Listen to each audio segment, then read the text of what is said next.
2019년 4월 4일 저녁 7시 강원도 고성군 토성면 원암리의 한 야산에서 발생한 산불이 강한 바람을 타고 속초 시내 방향으로 번져나가며 대형 산불이 대한민국을 뒤흔들게 되었습니다. 결국 4월 5일 국가재난사태가 선포되었습니다. 온 나라가 강원도 산불에 이목이 집중된 그날 밤 험한 산세를 이루는 한계령에서는 대한민국이 발칵 뒤집힐 만한 일이 일어났습니다. 강원도 고성에 거주하며 속초에서 일을 하고 있던 이날의 목격자 김모 씨는 급하게 집으로 향하였으나 산불로 인해 도로 곳곳이 통제되자 어쩔 수 없이 한계령으로 향하게 되었다고 전합니다. 강한 바람을 타고 강원도 곳곳으로 번지는 불길이 자신의 동네로 번질 것을 걱정하던 김모 씨는 험한 산세를 이루는 도로를 달리며 산불을 피해 달아나는 야생동물들을 목격하였으며 얼마 안가 두 눈을 의심할 이상한 것을 목격하였습니다. 험한 도로를 고속으로 차를 몰던 김모 씨는 산세로 인해 코너가 꺾이는 도로 옆 언덕에 앉아있는 호랑이 2마리를 목격하였습니다. 당시 빠르게 지나가며 얼핏 형체만 목격한 김모 씨는 순간적으로 저게 뭐지? 라는 생각을 하며 다시 후진을 하여 목격하였던 물체로 향하였습니다. 후진을 하여 차 안에서 물체를 바라보았고 그 물체는 거대한 호랑이 2마리였습니다. 호랑이를 목격한 김모 씨는 경악하였고 마치 귀신을 본 듯한 놀라움과 두려움이 김모 씨를 감쌌다고 당시 상황을 전합니다. 당시 김모 씨는 자신이 보았던 호랑이들은 마치 털이 달린 두꺼운 방한용 점퍼를 입혀놓은 것 같이 털의 풍성함을 증언하였으며 고양이들이 휴식을 취하는 자세를 하고 있었고 그 호랑이들의 골격 또한 웅장하며 매우 두툼하였다고 증언하였습니다. 이날 목격된 호랑이들은 아직 털갈이를 하지 않아 겨울철에 털을 지닌 호랑이의 모습을 하고 우람한 골격과 체격을 증언하는 김모 씨의 증언을 통해 신빙성은 더욱 높아 보입니다. 김모 씨는 평소 집 근처에서 멧돼지를 자주 봐왔으며 멧돼지를 보아도 두렵지가 않았으나 이날 목격한 호랑이들을 보자마자 가위가 눌리듯이 온몸에 소름이 끼쳤다고 당시 상황을 전합니다. 믿기지도 않게 호랑이 2마리를 목격한 김모 씨는 다음날 지역 경찰과 지역 공공기관에 호랑이의 출몰을 알렸으나 그들의 대답은 다른 동물을 잘못 본 것으로 치부하며 대수롭지 않게 대답하였다 합니다.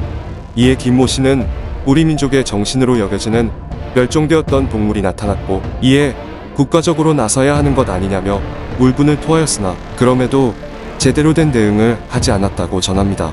100년 전 멸종된 것으로 여겨지던 호랑이가 목격되었다는 말에 공공기관에서도 믿지 못할 뿐만 아니라 국가재난사태가 선포되며 국가적으로 총력을 다하여 산불을 진화해야 하는 상황에서 제대로 된 대응이 미흡하였던 것에 아쉬움만이 남게 되었습니다.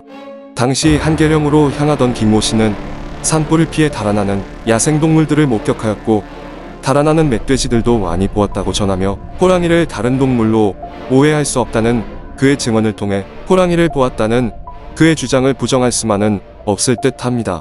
고속으로 달리던 차 안에서 스치듯 보았던 멧돼지와는 다른 동물이 있는 것을 보고 후진을 하여 근거리에서 호랑이들을 두 눈으로 확인을 한 것 또한 호랑이 목격담에 더욱더 힘을 실어주게 되었습니다.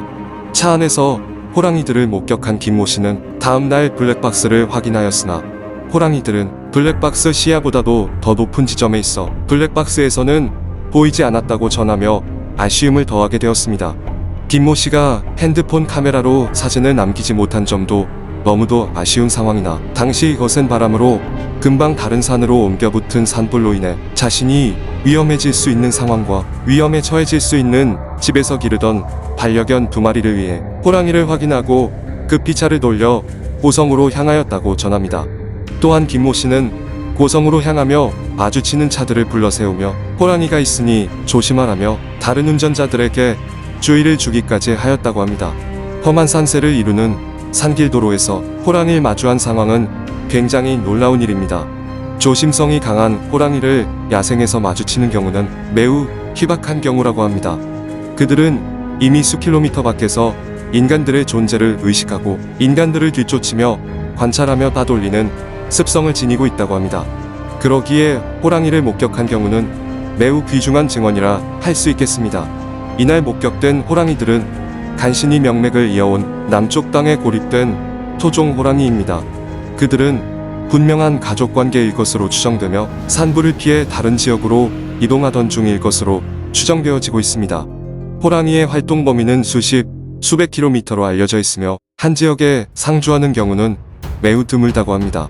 또한 1998년 한국 호랑이 보호협회장 임순남 씨가 강원도 화천에서 9.5cm 크기의 호랑이 발자국을 발견하였고, 이 지역은 한계령과는 반경 50km 정도 떨어져 있는 곳입니다.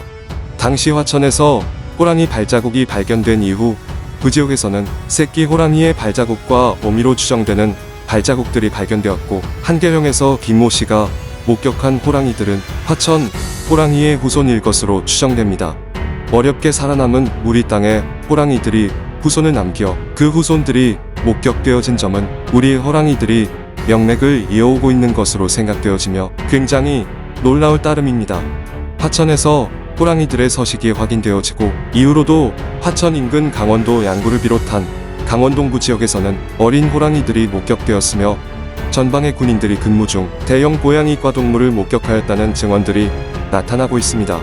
물론 이 지역에서 목격되어진 대형 고양이과 동물이 호랑이뿐만 아니라 표범을 호랑이로 착각하였을 수도 있다 생각됩니다. 생각지도 못한 대형 고양이과 동물을 목격한 목격자들이 표범을 목격하고 호랑이를 목격하였다고 할 수도 있으며, 어두운 밤 가로등 밑을 지나가거나 커다란 안광을 지닌 표범의 형체를 호랑이로 오해했을 가능성도 배제할 수는 없을 듯합니다. 간혹 목격담 중 목격자들의 증언에는 그들이 목격한 대형 고양이과 동물의 꼬리가 무척 길었다는 증언을 통해 대형 고양이과 동물들 중 비교적 다른 종들에 비해 꼬리가 긴 종으로 표범을 꼽을 수가 있으며, 목격자들의 증언은 앞서 설명드린 점을 뒷받침하는 근거로 여길 수 있겠습니다. 하지만 과거에 비해 야생동물을 TV와 같은 대중매체로 쉽게 찾아볼 수 있는 비교적 근래의 목격자들의 증언은 호랑이와 표범을 비롯한 야생동물들을 구분할 수 있다는 목격자들의 주장을 통해 20여 년 전만 해도 표범을 비롯한 다른 중대형 고양이과 동물이나 외국에서 들여온 생소한 모습의 대형견을 오해하여 호랑이로 통칭되어지던 시절보다는 비교적 신빙성이 높다 생각됩니다. 안타깝게도 호랑이를 비롯한 중대형 고양이과 동물들의 모습이 쉽게 나타나고 있지 않은 현재 그들의 존재를 증명하는 것은 쉽지 않은 일이며, 그들의 공식적인 멸종을 증명하는 일은 더욱더 어려운 일이라 생각됩니다. 우리는 그들이 이미 멸종되었다 단언하지만 백두대간에서 나타나는 그들의 목격담은 도시 괴담과 같은 전설 속의 이야기로 여겨져야만 하는 일인 걸까요? 1990년대 후반 전국에서 호랑이와 표범을 보았다는 제보가 빗발치며 세상에 알려졌고, 이에 우리 정부에서는 이 땅에 남아있을 중대형 고양이과 동물들의 서식을 확인하기 위해 많은 인원을 동원하여 백두대간을 조사하였지만 아쉽게도 결정적으로 그들의 존재를 증명하지는 못하였습니다. 그럼에도 불구하고 이후로도 그들의 목격담과 흔적들이 나타났습니다. 최근 경상북도 영주시에서 악어가 목격되고 생포된 외래종의 중형 파충류들처럼 일반인들이 중대형 고양이과 동물들을 불법으로 개인이 사육하다 방생하였을 상황도 생각해 볼 만한 일이라 생각됩니다. 영주시에서 일어난 일들을 통해 개인이 중대형 고양이과 동물을 사육하다 방생한 상황을 허황된 이야기로 배제할 수는 없을 듯합니다. 영국과 호주에서는 과거 재력이 있는 개인이 사육하다 버려진 흑표범을 비롯한 희귀 고양이과 동물들이 미스터리한 동물로 목격되어지고 있습니다. 이러한 점을 보면서 대형 맹수를 보았다는 제보를 말도 안 되는 이야기로 여기며 비웃으며 넘어갈 일은 아닐 듯합니다. 많은 추측과 의심을 낳는 우리 땅에 중대형 고양이과 동물들이 우리 앞에 모습을 드러내는 날은 분명히 올 것으로 생각합니다.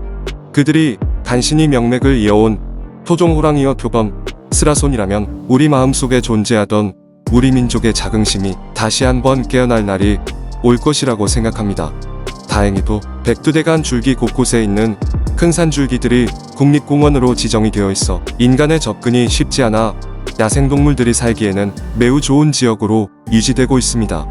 멧돼지와 고라니 같은 초식동물들이 이곳에 번성하여 준다면 소수의 대형 고양이 과동물들에게는 매우 중요한 안식처의 역할을 해줄 수 있으며, 이 자연을 잘 보존하여 후대에 물려준다면 향후 이 땅에서 자취를 감춘 야생동물들이 이곳으로도 터전을 잡을 날이 올 테죠. 백두대간 곳곳이 중간중간 잘려져 있는 현재 국내 자연환경에서 이러한 국립공원이 유지되고 있는 것은 매우 다행이라 생각됩니다. 오늘의 이야기를 들으신 여러분들은 어떤 생각이 드셨나요? 아직도 우리 땅에 호랑이가 살아있다는 말이 우스운 괴담으로만 생각되어지시나요? 여러분들의 작은 관심 하나하나로 인해 우리 땅에 야생 호랑이가 실존하는 것이 밝혀질 날이 더욱더 앞당겨질 것입니다. 한국 야생 호랑이가 우리 앞에 나타날 그날을 바라며 오늘의 이야기를 마치도록 하겠습니다.